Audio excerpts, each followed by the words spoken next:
बिस्मिल्लाहिर्रहमानिर्रहीम शेमिंदो टाठो बच्चो तुहद सबक खैर मकदम सबक पान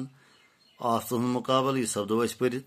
तो वन अमिक सवाल करान आज सवाल नंबर 6 मुनासिब लफ्जों सत बरू खाली जाय खाली जाय पुरन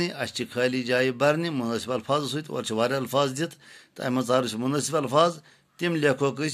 इन खाली जायन मज वज मिल सत अम खुद कर वज मिल इस्तेमाल गोडनुक इंसान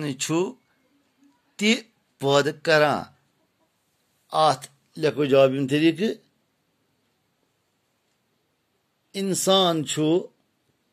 पान ति आफत पद करान दोयम तिम हेकि डैश डैश रुकवित ति और अल्फाज दित न जा सो लेखो जवाब यम तरीक तिम हेकि सु रुकवित ति त्रेयम तिम डैश डैश तबाही डैश डैश अम खुद अल्फाज खास बार मिटावा करान तो लेखो मुनासिब अल्फाज अम खतर यम तरीक तिम बार तबाही करान चूरिम हवा डैश डैश हेकान पत खाली जाए पत बे खाली जाए पत रूजित अल्फाज दित छन रुत ताज शुद लेखो मुनासिब अल्फाज में खाली जाए मज यम तरीक हवा छुन हेकान ताज तो शुद रूजित पूंतिम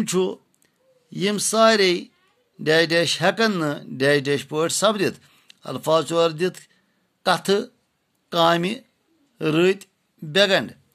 लेखो यम तरीक यम सारे काम हेकन न